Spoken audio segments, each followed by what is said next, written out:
Apa yang kita pandang benar, kadang ditafsir beda oleh orang lain. Dan beda pandang itu pada akhirnya membawa Chantal ke sebuah petualangan seru bernama pemotretan. Ceritanya di tahun 2011 silam, Chantal mengiyakan tawaran menjadi model pemotretan di sebuah majalah. Tak ada maksud apa-apa darinya, selain ingin berkreasi melalui objek lensa kamera foto. Tapi apa yang terjadi? Chantal justru dilanda dilema. Buat saya sih foto ya foto aja sih. Saya nggak akan melakukan foto yang nggak comfortable untuk saya. Dan waktu itu juga nggak pakai planning bahwa akan, dari image news anchor kita akan buat image yang smart and sexy gitu. Nggak ada. Saya nggak punya tim yang seperti mungkin orang-orang punya untuk merencanakan itu semua. Tidak ada.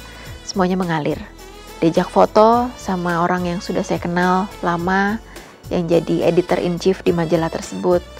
Datang ngobrol, gue nggak nyaman nih kalau begini, gue nggak mau nih pakai baju yang begini. Ini gue gak mau nih begini. Diobrolin secara terbuka. Abis itu kita set jadwal foto, kita foto. Chantal tuh menurut saya orang yang sangat percaya diri. Jadi dia tidak terlalu banyak menanggapi juga orang lain, komentar-komentar orang di luar ya. Kalau menurut saya dia tahu dia tidak berbuat hal yang merugikan orang lain. Mungkin menurut orang lain hal itu tidak bisa diterima. Chantal yang menganggap posenya wajar-wajar saja, langsung terkena sengat tudingan vulgar yang mengarah padanya. Vulgar kata orang, tapi indah kata Chantal. Itulah titik persoalannya. Begitu majalahnya keluar, rame ya saya juga kurang tahu. Nggak dalam prediksi saya karena nggak dalam perencanaan. Dan bagi saya itu bukan sesuatu yang menakutkan atau sesuatu yang aneh atau sesuatu apapun. Tubuh manusia itu indah. Tubuh perempuan terutama indah, eksplorasi secara art dalam, ya memang subjektif ya, kita punya pandangan mata yang berbeda-beda, tapi bagi saya masih banyak yang bisa diterima. Dan saya nggak melihat itu dalam hal yang porno, karena saya tidak melihat seperti itu. Saya melihat itu seksi dan indah.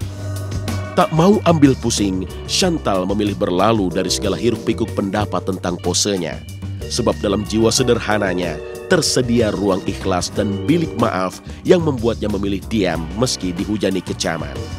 Tapi itu proses pembelajaran juga untuk saya lebih sabar, menerima respon dari orang-orang yang dengan senangnya merendahkan saya, mengata-ngatai saya, mengolok-olok saya,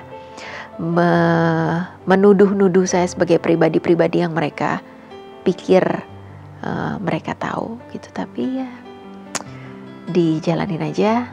Buat saya yang penting bagi saya itu orang-orang terdekat saya tahu siapa saya sebenarnya.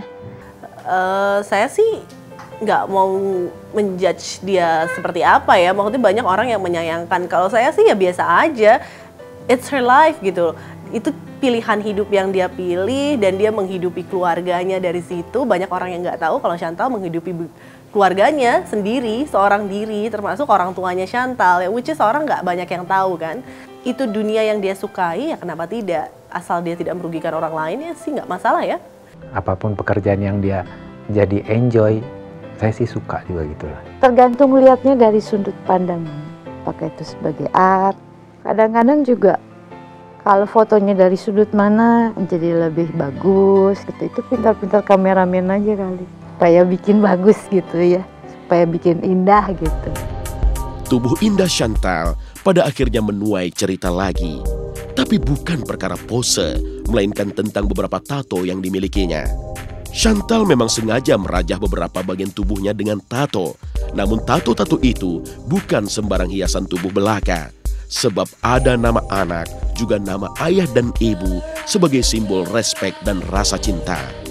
Tapi keberanian ya memang untuk akhirnya bikin itu memang jauh setelah zaman SMP. Udah puluhan tahun setelah itu baru kemudian beraninya karena apa ya? Karena secara finansial punya uang lebih. Karena menurut saya nggak mungkin lah dipaksakan untuk buat makan itu susah, masa bikin tato gitu kan nggak masuk akal buat saya gitu. Jadi ketika sudah stabil kondisinya baru kemudian bikin gitu. Dan punya keberanian, mungkin setelah melahirkan baru punya keberanian karena nanya, sakit mana sama melahirkan? ya sakit melahirkan dong Mbak. Oh ya sudah kalau gitu saya berani deh gitu. Ya gitu karena dulu kan kesannya takut, serem gitu-gitu, tapi senang lihat hasilnya. Tapi setelah melahirkan ya how bad could it be gitu kan, ya sudah dilakukan dan ya ternyata nggak seburuk itu. Ada orang yang memang suka seperti Chantal, ada orang yang seperti saya ya yang biasa aja, tapi maksudnya saya juga nggak masalah kalau orang punya tato, kalau dia punya pakai baju terbuka ya memang itu pilihannya dia. Cerita tato dan posenya bukanlah ladang pemberontakan buat Chantal. Ia hanya ingin berekspresi saja, tak ada maksud terselubung, juga tak ada niatan mencari sensasi. Maka biarlah orang mau berkata apa, sebab Chantal sudah terbiasa menghadapi logika yang berbeda. Saya orangnya pendiam, saya cuek, artinya nggak terlalu banyak pusing mikirin apa kata tetangga. Oh tetangga beli ini, oh tetangga punya itu. Saya orangnya nggak seperti itu. Mau diomongin apa juga semua orang, selama itu bukan orang terdekat saya yang memang mengerti saya nggak terlalu ambil pusing. Punya pendirian atau firm atau keras, itu ya mungkin ada baik dan ada tidaknya. Tidak baiknya karena mungkin di beberapa sisi saya tidak bisa berkompromi, tapi di sisi lainnya saya bisa punya pendirian dan bisa memutuskan hidup saya mau kemana. Jadi ya tentu saja semua manusia punya sisi baik dan sisi buruk tergantung persepsi dari kita sendiri gitu. Tapi aku sih orang yang apa adanya, nggak macem-macem, nggak aneh-aneh lah gitu, simple, sederhana, seperti namaku, sederhana. Saya nggak pernah denger Chantal ngomong buruk soal orang lain, apalagi soal temannya. Kadang-kadang kan ya ada ya sekumpulan teman, terus tiba-tiba yang satu ngomongin yang lain, jelek-jelekin yang lain. Chantal nggak pernah ngelakuin itu. Waktu berjalan, tapi semuanya makin hari tentu makin baik ya, karena kita kan belajar, kita punya pengalaman, kita tahu harus belok ke kiri apa belok ke kanan, mana yang baik buat kita. Pertimbangan seperti itu kan makin hari makin mateng. Meski pernah dicerca miring, namun Chantal tak mau limbung menapaki hidup. Sebab ia tahu dunia memang penuh warna, juga sesak dengan persaingan. Maka lebih baik diam dan menikmati apa yang diyakini sebagai kebenaran. Saya sangat apresiasi itu. Memang kita hidup dalam dunia yang penuh persaingan ya. Tapi kita kan bisa bersaing secara sehat. Saya nggak percaya sikut menyikut kanan kiri. Karena nanti kalau kita disikut juga kita nggak senang. Jadi saya menjalani hidup saya dengan ya lurus-lurus saja. Kalau disikut dan rezekinya untuk orang lain, saya pikir ya memang bukan rezeki saya. Pasti ada lagi rezeki yang lain.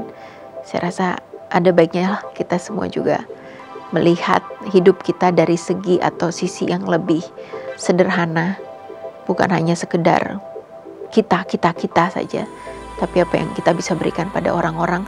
Nggak usah masyarakat luas, nggak usah rakyat Indonesia gitu, nggak usah, tapi orang-orang terdekat terlebih dahulu yang bisa kita bahagiakan dan bisa beri hati, itu akan sangat bermanfaat. Segala hantam dan deraan hidup, yakinilah sebagai proses pendewasaan. Buanglah segala syakwa sangka dan enyahkan segala duri di hati. Sebab hidup terus berjalan dan tak pernah reda dari masalah. Saya merasa sangat bersyukur Chantal ini bisa belajar dalam hidup, bisa mengambil keputusan-keputusan yang mudah-mudahan nanti kita lihat ke depannya akan berdampak cukup baik. Chantal itu orang yang sangat menyayangi orang tuanya, karena mungkin menurut dia di masa tuanya ini, masa tua orang tuanya, kemudian dia merasa ingin menjadi anak yang baik dan kemudian ya itu memberikan segalanya buat orang tuanya. Lebih mandiri, lebih dewasa, ya gak gegabah. Kayaknya semua orang begitu ya, belajar dari pengalaman. Makin hari makin pinter. Sama bapaknya masih hidup, tidak perlu ada yang menggantikan figur bapaknya.